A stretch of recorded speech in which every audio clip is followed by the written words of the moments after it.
te usa essa noite. Amém. Eu cumprimento a todos com a paz do Senhor, todos que estão aí nos acompanhando de dentro de suas casas, não é? E é uma alegria muito grande poder estar aqui pela primeira vez na igreja do pastor Wagner Gaspar, e para mim é um grande privilégio. Não sei se todos me conhecem, eu me chamo Priscila, sou esposa do pastor Frota, né? Meu esposo é pastor, o meu pai também é pastor, o meu avô era pastor, o meu bisavô era pastor, e como eu não sou besta, eu casei também com o pastor. Então, eu estou falando isso para que você, jovem, que está me escutando, saber que Deus tem um projeto na tua vida. Ele cuida da tua vida sentimental, Ele tem propósito, Ele tem projeto. A sua vida sentimental não é qualquer coisa, não é um jogo de cartas, não é um jogo da sorte. Ele tem projeto, Ele tem propósito e Ele é fiel para aqueles que nele esperam. Esse é o nosso Deus. E nós estamos vivendo tempos muito difíceis. Eu nunca imaginei, por exemplo, de estar nesse momento numa igreja que não pudesse reunir o público e tivesse que apenas transmitir um culto online. E ainda correndo riscos, como essa igreja que experimentou. Porque o pastor de vocês, em uma experiência de poucas semanas atrás, experimentou viver a situação de alguém dizer que ele teria que fechar a igreja. Estamos vendo tempos estranhos, sendo cercados por todos os lados. E eu experimento isso não apenas como cristã, como uma mulher atuante também na igreja. Eu amo a palavra, eu ministro a palavra desde os meus 23 anos. Mas também tenho experimentado isso também em outra esfera, a esfera do fronte de batalha, que é a política, porque hoje eu ocupo uma cadeira de vereadora na nossa cidade, e isso tem sido um grande desafio. Mas eu quero te dizer hoje que Deus vai te fazer ocupar lugares estratégicos, em tempos estratégicos. Você, jovem, você diz que tem um caminho, a ciência mandava ir para lá semana passada. Na semana seguinte, a ciência diz que é para cá. No mês passado, os políticos diziam que era assim. Esse mês, os políticos estão dizendo que é assado. Essa pandemia nos fez ver que as autoridades não estão cientes, não é como eu estou, da solução do problema. Pânico de suicídio. Olha só o que nos acometeu.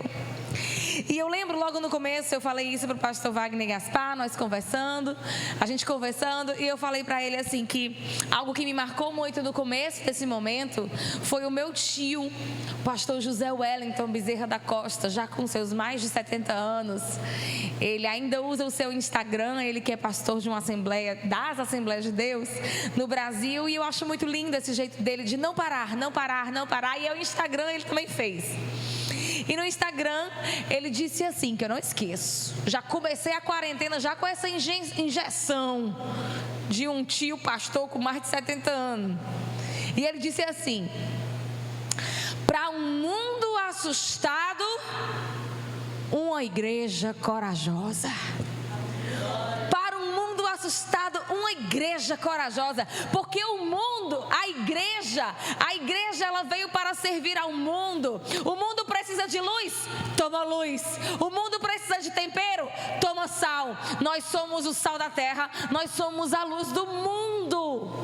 E o mundo que está em tribulação, a Bíblia diz que, sabe como é que a igreja vê para a tribulação? A igreja vê a tribulação assim, ó: por isso nos alegramos até nas tribulações. Porque a tribulação gera experiência, a experiência gera perseverança. A pode transformar a tribulação em alegria. É a igreja, a usina que um mundo assustado, um mundo em pânico, um mundo em depressão precisa. É você. Você não vai ser paralisado pelo medo. Você não pode ser paralisado pelo pânico. E eu queria nesse momento que você abrisse a Bíblia no livro de 1 Samuel, capítulo 17. Enquanto você abre a sua Bíblia, eu queria mais uma vez agradecer esse maravilhoso convite que eu recebi dos pastores dessa igreja, de estar ministrando em um momento tão especial que é o culto de jovens. Eu adoro falar com a juventude. E a gente vai ler agora sobre a história de um jovem chamado Davi. O livro de 1 Samuel, capítulo 17, nos fala sobre aquele momento. Um momento onde os israelitas vão pelejar contra os filisteus. A gente escuta essa história desde pequenininho na escola dominical. História de Davi e Golias. E o que isso tem a ver com o tempo em que estamos? Sabe quem era Davi? Davi era um jovem, como você que está me escutando agora. Um jovem que ninguém fazia muita expectativa. Um jovem que não tinha um currículo entre os melhores. Mas em um momento de crise, em um momento em que todo mundo sai correndo e vai para casa com medo, Davi tem uma postura diferente. Vamos relembrar essa história? Olha só, o versículo 4 lembra do terrível terror que acometeu o povo de Israel. Disse assim: então saiu do arraial dos filisteus um homem guerreiro, cujo nome era Golias de Gate, que tinha de altura 6 côvados e 1 palmo. Então, essa era a visão que causou terror nos israelitas.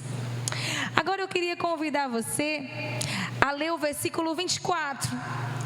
Porque o versículo 24 diz: porém, todos os homens, olha só, todos os homens em Israel, vendo aquele homem, fugiam diante dele e temiam grandemente.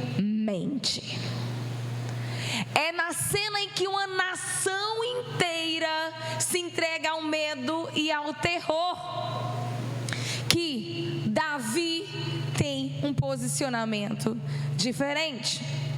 E Davi, ele olha para o Golias e algo acontece. Sabe o que acontece? Sabe qual é o grande acontecimento que salvou a história de Israel? O que salvou a história de Israel não foi Golias ter morrido, não começou aí a vitória. A vitória de Israel não começou quando Davi acertou a pedra na cabeça de Golias, não. A vitória de Israel começou aqui, quando Davi não olhou para o gigante, enquanto tantos estavam vendo o quão grande ele era, o quão perverso ele era, o quanto seus músculos eram aterrorizantes, o quanto a sua lança era perigosa, e Davi pôde olhar para ele e dizer assim: esse gigante não é maior do que o meu Deus. Esse foi o cálculo que ele fez. E quando ele olhou, olha a fala de Davi, ele diz: quem é esse incircunciso que ousa desafiar o exército do Deus vivo? Mudou as proporções. Todos estavam calculando Golias grande demais, impossível, imbatível. Davi, porque não deixou o pavor e o pânico se dominar, ele disse: o meu Deus é muito maior do que esse gigante. Eu vou enfrentá-lo. Nesse momento, queridos, no momento em que o mundo nos apresenta um terror, somos nós que temos o equilíbrio emocional. Somos nós que temos a postura de liderança.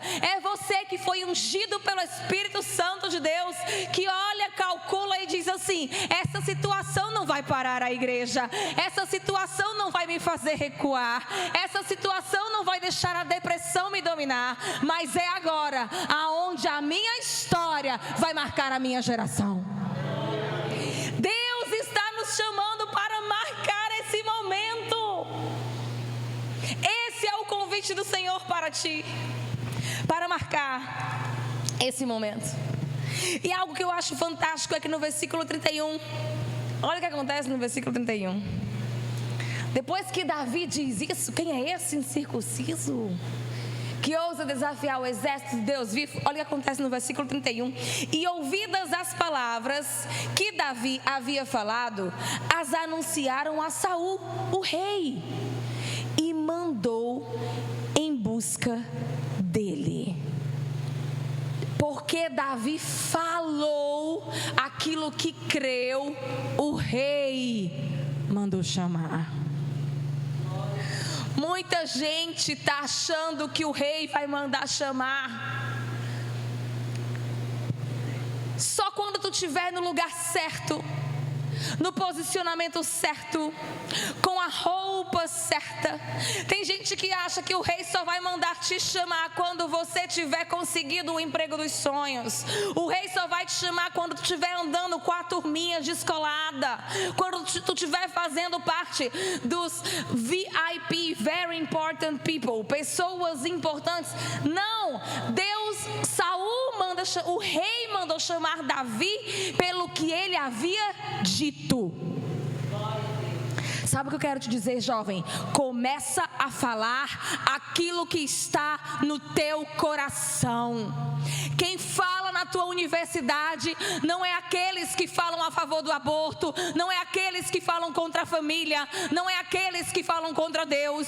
Mas quando tu começar a encher a tua boca daquilo que está cheio do teu coração, até o rei vai mandar te chamar.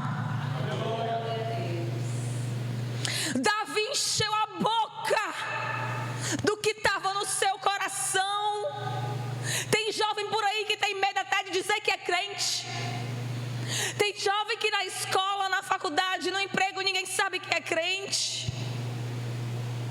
Começa a encher a tua boca do que está cheio o teu coração, e coisas grandes acontecerá. E olha o que diz o versículo 32. E Davi disse a Saul, isso aqui que é fantástico. Davi diz assim a Saul: olha, Saul, olha o conselho que ele dá para o rei. É ele que está dando conselho para o rei, não o rei que está dando conselho para ele, não. Ele diz assim, ó: Saul, não desfaleça o coração de ninguém por causa dele. Ou seja, por causa de Golias. Davi não estava acertando com o rei como ia matar Golias, nem o que ele ia receber, nem que arma ele ia usar. Ele só queria garantir: é o seguinte, rei, para dar certo eu te peço só uma coisa: não deixa desfalecer o coração do meu povo, não mata a esperança do meu povo. O inimigo da nossa nação e do nosso povo tem querido tirar as esperanças do povo brasileiro, tem querido desfalecer o nosso coração, tem querido dizer que não, a nossa democracia nunca vai dar certo, a nossa economia nunca vai dar certo, a nossa segurança nunca vai dar certo, e agora piorou, é que a nossa saúde nunca vai dar certo.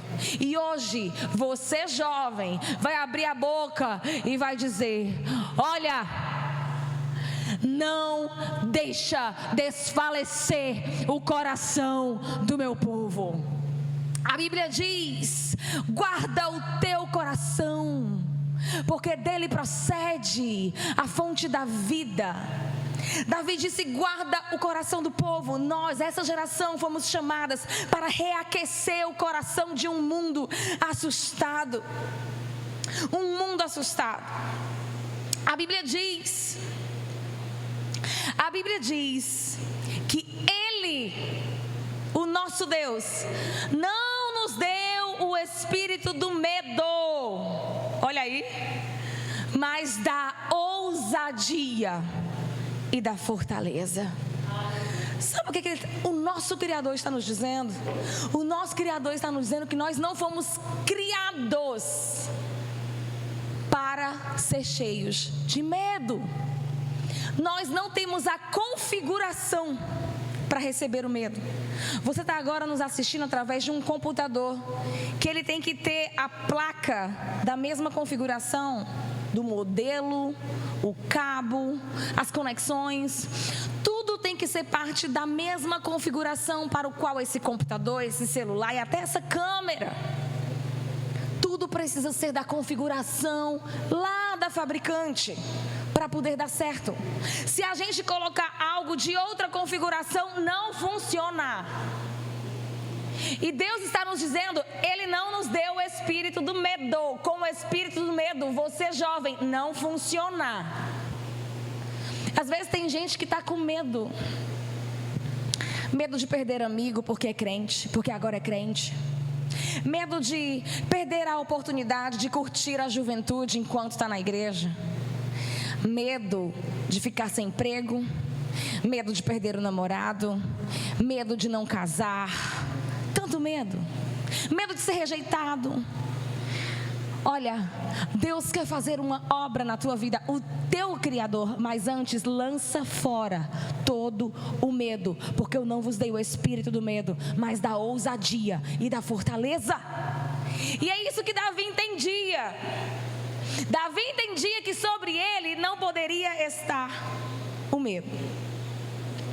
Dessa mesma forma, a conversa dele com Saul, ele diz, não desfaleça o coração de ninguém, por causa dele, certo? Ele diz, teu servo pelejará contra este filisteu. E no versículo 36, ele começa a falar para Davi, para Saul, porque Saul não entende muito bem como é que Davi vai fazer isso. E Davi começa a falar sobre a experiência que ele teve com esse Deus. E ele diz, olha Saul, assim feriu teu servo o leão como o urso. Ele está falando da experiência que ele teve aonde? No campo. Lá no campo. Onde não tem ninguém, lá no campo, aonde não tem holofote, aonde ele estava no anonimato. Então, olha o que ele está falando, ó Saul, ninguém viu, não tinha ninguém lá para me aplaudir, mas deixa eu te dizer o que aconteceu. Assim feriu o teu servo o leão como o urso. Assim será este incircunciso filisteu como um deles, porquanto afrontou os exércitos do Deus vivo. Ele está dizendo, olha, o Deus que estava comigo no campo, quando eu cuidava das ovelhas, esse mesmo Deus, ele está com Israel e ele vai dar vitória ao seu povo. No versículo 37, disse mais Davi, o Senhor me livrou da mão do leão e do urso, e ele me livrará da mão deste filisteu. Então disse Saul a Davi, vai-te embora, e o Senhor seja contigo. Está na hora de você trazer à memória o que Deus já fez na tua vida. Está na hora de você trazer a memória de quando Deus te curou de uma doença incurável, quando o Senhor alegrou o teu coração quando tu já pensava em se matar, quando o Senhor restaurou o teu casamento, quando o Senhor restaurou a paz da tua família, quando o Senhor abriu a porta de emprego, quando o Senhor foi o socorro que tu olhava para um lado e para o outro, não tinha para onde ir, ele chegou com socorro. Lembra do que ele fez no campo, lembra do que ele já fez, porque o mesmo Deus, ele é contigo. E essa era a diferença de Davi. Disse assim, Saul, ninguém está vendo que esse homem não é gigante, esse homem perto do meu Deus, ele não é nada. Ainda hoje Deus entregará ele em minhas mãos. Davi pôde calcular as proporções, Porque Davi não estava dominado pelo pânico, mas estava focado naquilo que Deus fez e queria fazer naquele momento. Deus não escolheu alguém que fazia parte do exército. Deus não escolheu um general para enfrentar Golias. Não escolheu o rei para enfrentar Golias. Ele não escolheu o mais forte, o mais experiente, o mais famoso, o mais habilitado. Mas ele escolheu Davi, sabe por quê? Porque Davi cria que Deus era o que Deus dizia que era, e que Deus fazia o que Ele diz que faz. Ei, Deus vai te colocar em lugares altos, não por aquilo que tu tem no teu currículo, nem por aquilo que tu tem na tua aparência ou na tua classe social, mas tão somente porque tu é um jovem que crê no que Ele diz que faz e crê que Deus é no que Ele diz que é. Deus está procurando jovens que creiam que o que Ele quer fazer, Ele faz. Deus está na terra a procurar. E aonde Davi aprendeu sobre Deus? No anonimato, cuidando de ovelha. Deixa eu ficar bem à vontade, limpando até cocô de ovelha, ovelha fedida. Talvez Davi tivesse um cheirinho de ovelha, mas lá no anonimato teve uma coisa especial revelada a Davi. Davi entendeu que no anonimato havia poder. No anonimato havia propósito. No anonimato não tinha likes. No anonimato não tinha muitos seguidores. Lá no campo não tinha muitas visualizações, não tinha holofote, não tinha ninguém para aplaudir, mas ele sabia que era no campo que Deus estava ensinando a ele todas as coisas. Era no campo que Davi estava sendo habilitado para ser rei de Israel. Ao invés de se entregar para a depressão, ao invés de se entregar para o sentimento de rejeição, porque talvez você não tenha muitos amigos, talvez você não seja muito popular, eu quero te dizer que até o teu anonimato, até a tua solidão, até a tua impopularidade, Deus vai fazer com que te dê poder, porque a Bíblia diz que é na tua fraqueza que o meu poder é revelado. E Davi poderia pensar: eu não sou nenhum general, eu não sou nenhum rei, mas eu sou um pastorzinho de ovelha, e é aqui que o poder do meu Deus vai ser revelado na minha vida. É aonde Ele te colocou. É aonde Ele te colocou, mas você precisa decidir. Você precisa, a Bíblia diz que aquilo que é ligado na terra é ligado no céu. Você precisa decidir. Olha, nesse momento difícil, é aqui aonde o poder de Deus vai ser revelado na minha vida. É aqui que Ele vai me habilitar para as coisas grandes que Ele vai fazer na minha vida e na minha família.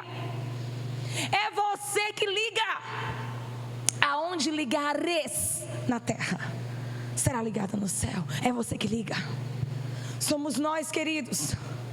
Deus nos deu esse chamado. Deus nos deu essa identidade. É no anonimato que Ele habilita, que Ele prepara, que Ele revela, que Ele te dá estrutura. E no tempo certo, Ele te coloca no meio dos homens. No tempo certo, Ele te coloca num lugar alto, porque a Bíblia diz que a lâmpada não é para ser escondida da cidade, não é para ficar lá escondida, mas é para estar bem alta, iluminando toda a cidade. Em algum momento, Deus vai dizer: ela está habilitada, ela está preparada, ela entendeu o anonimato, ela sabe o meu tamanho, agora ela não tem mais medo, então eu vou colocar ela para iluminar toda a cidade. É o que Ele quer fazer com a tua vida. Porque é bíblico, é Ele que faz. E Ele quer te colocar lá, não é para dizer que tu é grande não, porque tu não é nada. É para dizer que o teu Deus é grande, que faz do homem que não é nada alguma coisa. É isso que o nosso Deus faz. Mas é no anonimato. É no anonimato que Ele ensinou para Davi, a escutar a voz dele. Escutar a voz de Deus. Porque tem muitos jovens fazendo muita besteira porque escuta a voz errada.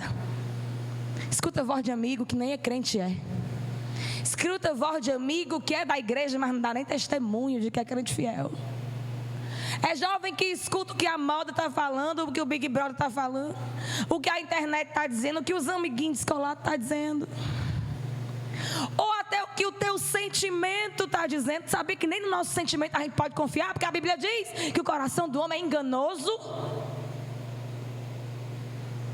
É a palavra, é o que ele diz a respeito de ti que vai mudar a tua história. Não há palavras no mundo que possam trazer para ti nenhuma gota de vida, mas essa palavra traz vida, e vida em abundância. É essa palavra e só. E lá no campo, Davi só tinha quem para ouvir? Deus.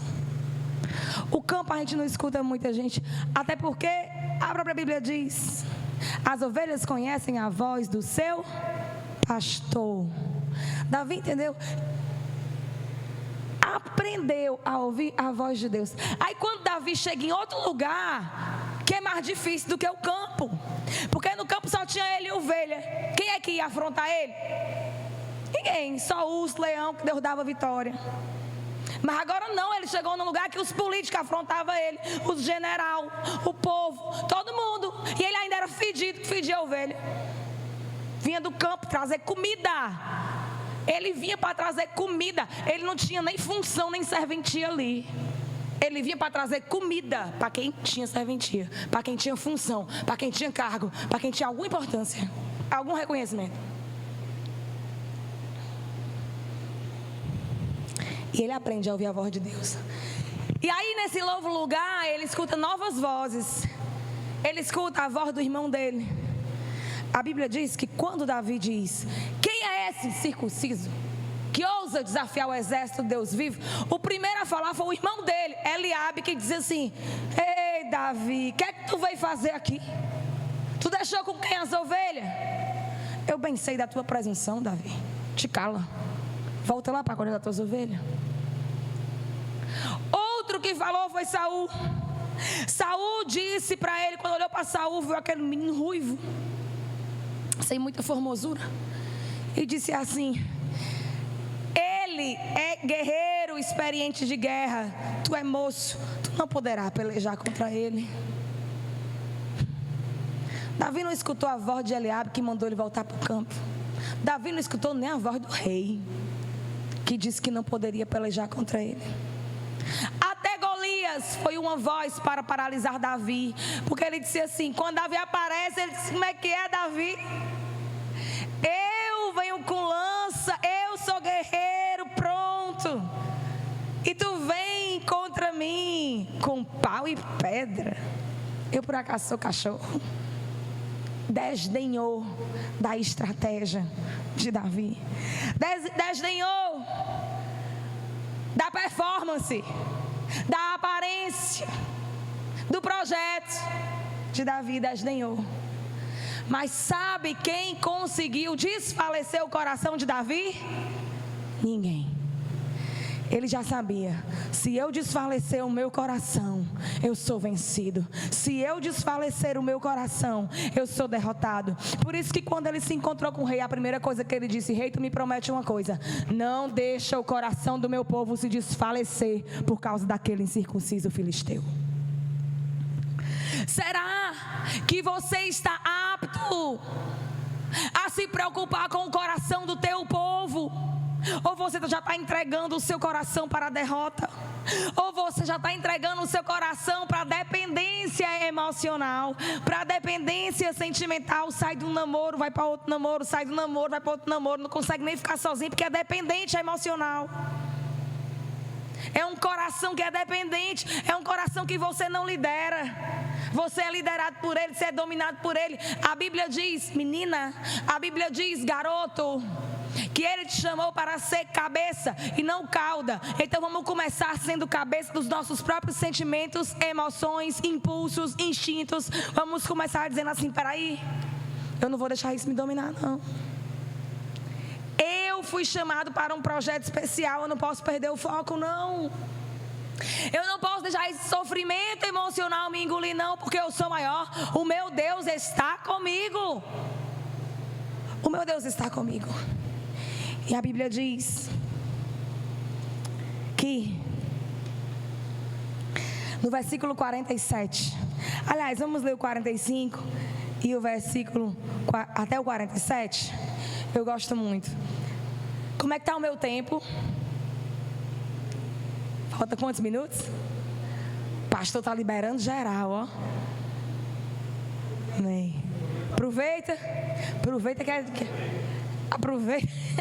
Amém. Glória a Deus. Abriu, pessoal, a Bíblia. Capítulo, é mesmo capítulo 17, versículo 45 a 47. Olha aqui. Davi, porém, disse ao filisteu: tu vens a mim com espada e com lança e com escudo, porém eu venho a ti em nome do Senhor dos exércitos, o Deus dos exércitos de Israel, a quem tens afrontado. Hoje mesmo o Senhor te entregará na minha mão e ferir-te-ei e te tirarei a cabeça, os corpos do arraial dos filisteus. Darei hoje mesmo as aves do céu e as bestas da terra, e toda a terra saberá que há um Deus em Israel.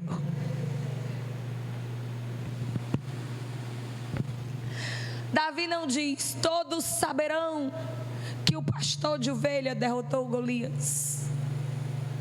Ele não diz: todos saberão que o filho esquecido de Jessé virou rei.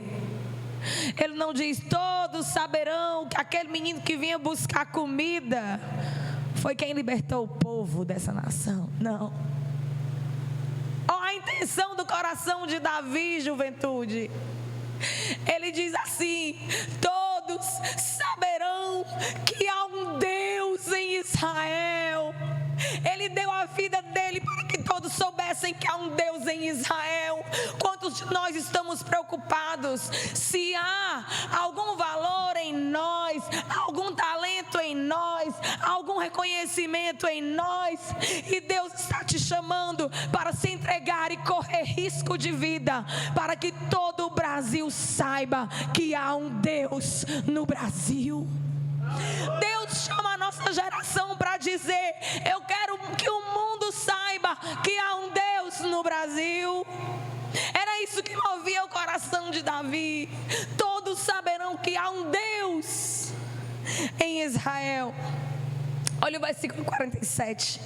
E saberá toda essa congregação que o Senhor salva, não com espada, nem com lança, porque do Senhor é a guerra.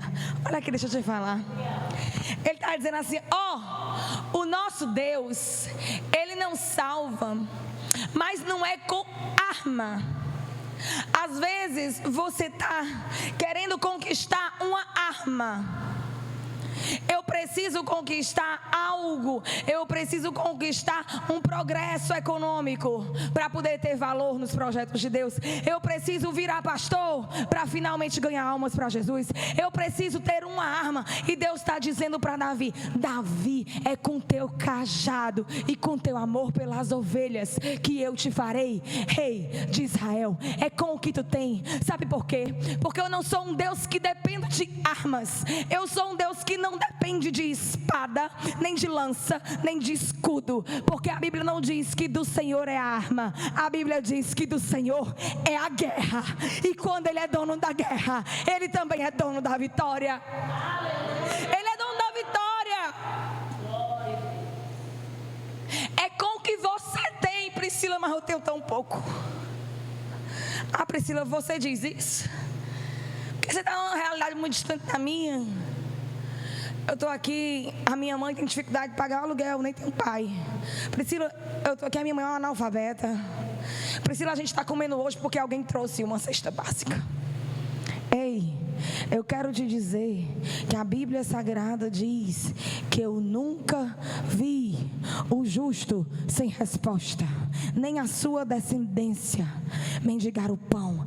O teu Deus é contigo, o teu Deus é o Emanuel, Deus conosco. É no tempo de crise que o meu poder é revelado, é na tua fraqueza que o meu poder é revelado, é com o que tu tem que Ele quer começar a te usar. Olha para tua vizinha, olha como é essa quarentena te deu chance de falar de Jesus para teu vizinho, tu ainda não falou? Olha quantas pessoas você poderia ter ligado nessa quarentena para saber se está bem e falar uma palavra de esperança, uma palavra cheia do Espírito Santo de Deus, porque quem crê é quem fala. É tu, jovem, que crê, é tu, jovem, que é ungido pelo Espírito Santo de Deus, é tu que é a solução deste tempo para este mundo que está trancado dentro de casa sem saber o que fazer. É tu. Começa a fazer como Davi. Fala do que teu coração está cheio, porque uma hora o rei vai mandar te chamar. O nosso Deus é o Senhor da guerra, é também o Senhor da vitória. Mas a vitória de Davi começa onde? Voltando. Ele é o Senhor da guerra, é o Senhor da vitória. Davi já está com a cabeça de Golias na mão. Mas aonde ele começou a vitória? Quando todo mundo sentiu medo. E ele disse: quem é esse incircunciso? Todo mundo parou de funcionar, saiu da configuração, porque nós não fomos feitos por medo. Mas Davi continua funcionando, cheio do Espírito Santo de Deus, da coragem e da ousadia. A Bíblia diz também para outra jovem, uma mulher chamada Maria. Ela se encontra com o anjo Gabriel. O anjo Gabriel aparece para ela, fala para ela do projeto: olha, tu vai ter um menino, ele será chamado o Altíssimo, e ele reinará para sempre, e ele é a esperança das nações. Que projeto lindo, que projeto maravilhoso. Agora, Maria, eu vou te dar um conselho. Maria, não tenha medo. Não tenha medo, Maria. Medo, Priscila, é muito fácil. Quem é que vai ter medo de estar grávida? Quem é que vai ter medo de estar com o bebezinho na barriga? A gente se esquece que naquele tempo, o tempo de Maria, a mulher adúltera na sociedade hebraica, o que acontecia com a mulher adúltera? Porque o filho não era de José, o filho era do Espírito Santo. Ali ia dizer isso para a sociedade. Então a sociedade ia supor que ela adulterou. E mulher adúltera acontece o quê? É apedrejada. A lei da sociedade que essa menina estava inserida era por lei que ela fosse apedrejada. Quando ela recebe a notícia e que ela diz sim, porque ela dá a resposta. O anjo passa o projeto e no final ela dá a resposta. Está aqui no livro de Lucas, no capítulo 1. No último versículo do capítulo 1, no versículo 38, disse então Maria: eis aqui a serva do Senhor, cumpra-se em mim segundo a tua palavra. Meu irmão tem que ter muita coragem para dizer isso. Ela sabia que da porta para fora ela poderia ser apedrejada. E ela diz assim: eis aqui a serva do Senhor, cumpra em mim a tua vontade. Eu quero fazer parte do teu projeto. Eu quero fazer parte. Eu quero fazer nascer a esperança para a minha geração. Será que Deus pode colocar dentro de ti um projeto para tu fazer nascer a esperança dessa geração? Deus vai te dar visão, Deus vai te dar ideias, mas não pode ter medo. Eu lembro da história de Débora. Débora teve uma visão. Deus deu para ela a convicção de que Deus daria a vitória. Ela chega para o general Baruque, é assim o nome dele? Ela chega para o general e diz assim: ó, general, pode ir, porque Deus já me mostrou, Deus vai nos dar a vitória. E o general, o homem mais destemido, porque para ser um general não pode ter medo, ele diz: Débora, se tu não for, eu não subo com as minhas tropas. Sabe por quê, Débora? Porque a visão o Senhor colocou foi em ti. Você pode não estar nem habilitado entre aqueles que dizem que é preparado, mas Deus vai te dar visão, Deus vai te dar projeto, Deus vai te dar propósito. E às vezes a gente parece ser patético, a gente se sente patético quando a gente se enche de coragem. É tanto que Eliabe olhou para Davi e disse: que é isso aí, Davi? Volta. Golias disse o quê? Tu vem com pau e pedra. Que ridículo, patético. Maria, uma virgem grávida, patético. Mas a Bíblia fala muito de coisa patética. A Bíblia fala de um homem chamado Noé. colocando todos os seus recursos, o seu tempo, o seu esforço físico, intelectual, toda a sua vida e da sua família para construir uma arca. Para que isso? Não, porque esse velho disse que vai cair um dilúvio e Deus mandou ele fazer essa arca. Patético. A Bíblia fala de Pedro saindo do barco para tentar andar nas águas. Patético. É fora do que a ciência está falando. Não se pode andar sobre as águas. Patético.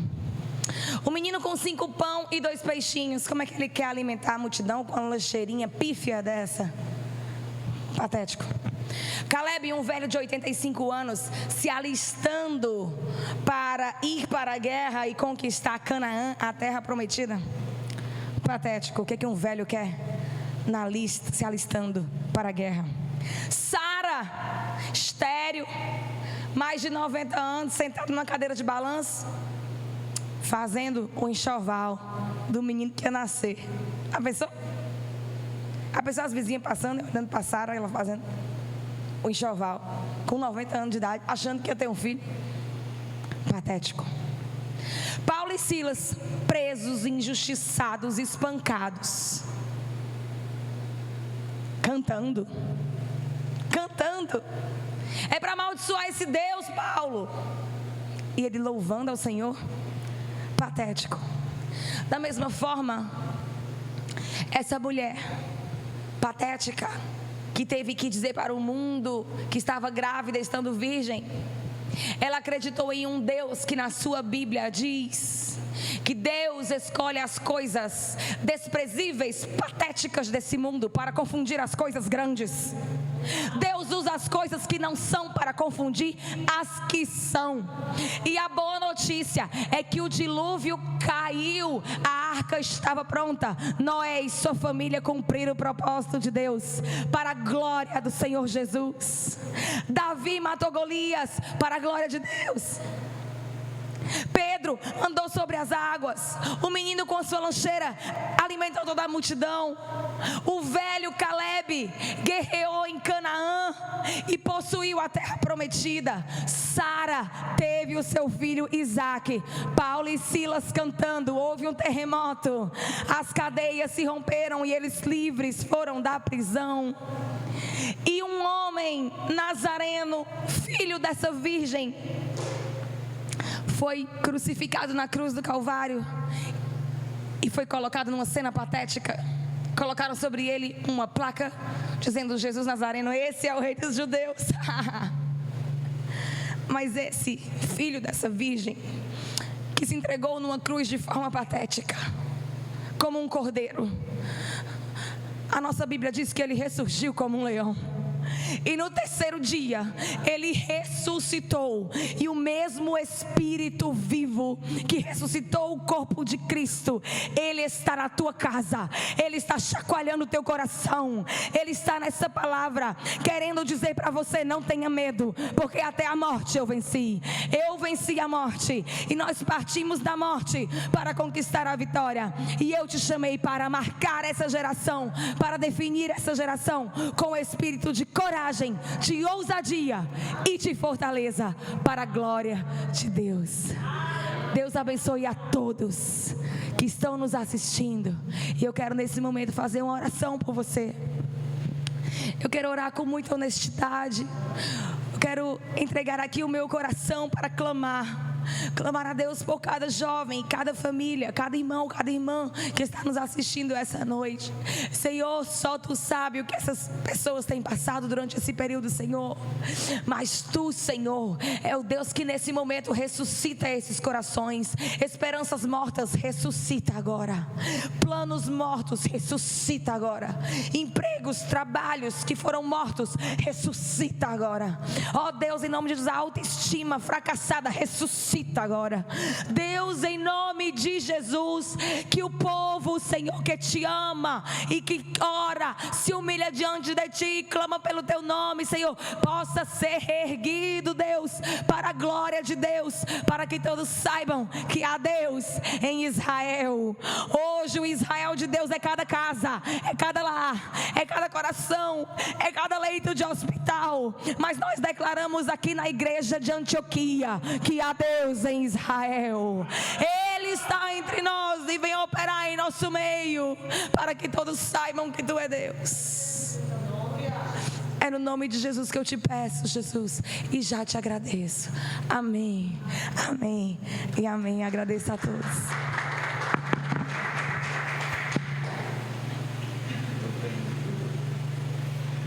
Vem aqui, querido, em nome de Jesus.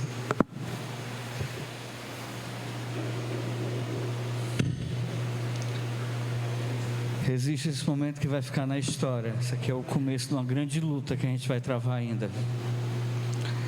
Nós sabemos o que é que a gente está fazendo aqui. E como eu estou falando, estou colocando minha cara para bater, porque eu não tenho nada a perder não, porque para mim o morrer é Cristo, viver o viver é Cristo, o morrer é lucro. Então bora, vamos para cima. Amém? Vamos orar. Filha, ora pela essa profeta de Deus aqui. Glória a Deus. Priscila, essa coisa gigantesca aqui que cresceu tanto, tomou proporções tão grandes que acho que o mundo inteiro já conhece Priscila Costa, né? Meu Deus. E eu quero agradecer a Deus pela vida dela. Sei que conheço a história toda de José Wellington, a Sérgio Costa, a tudo que é Costa. E sei que essa menina foi gerada mesmo por Deus e colocada no lugar certo, na hora certa. Foi alguém que Deus levantou realmente como profeta na nossa cidade, não tenho dúvida. E eu creio que o Senhor vai estar enfileirando um exército para estar com ela, no céu e na terra, para abençoar ainda mais a sua trajetória. Deus, eu te agradeço, Deus, pela vida da Priscila. Eu oro, Senhor, para que sobre ela a tua graça, a tua unção, o teu discernimento, que sobre a sua vida, Senhor, que tu conduza cada passo, cada palavra, que ela seja assertiva, Senhor, em todas as decisões, junto aos seus projetos. Deus, que tu possa estar anulando toda e qualquer estratégia, tornando sem efeito toda e qualquer, Senhor, emboscada, investida, tudo que se levantar, Senhor, para destronar, Senhor, para detonar, para denegrir a sua imagem, Senhor, ou aquilo, Senhor amado, ou colocar por terra as suas palavras, Deus, nós anulamos do poder do teu santo nome e levantamos sobre ela, Jesus, o teu baluarte, Senhor, a tua bandeira. Nós declaramos sobre a vida da Priscila, Senhor, esse tempo de crescimento, Senhor, não de projeção pessoal, mas que o teu nome, Senhor, seja conhecido através dela e que ela não fique, Senhor, só aqui, mas que o mundo inteiro, Senhor, escute das suas obras, Pai, porque a tua palavra diz que tu preparou as boas obras para que nós andássemos nelas antes da fundação do mundo. Então eu sei que ela foi predestinada, Senhor, por ti, porque antes que ela nascesse, Senhor, tu já tinha preparado tudo que ela está fazendo hoje e o que ela ainda vai fazer. Em nome de Jesus, blinda, abençoa.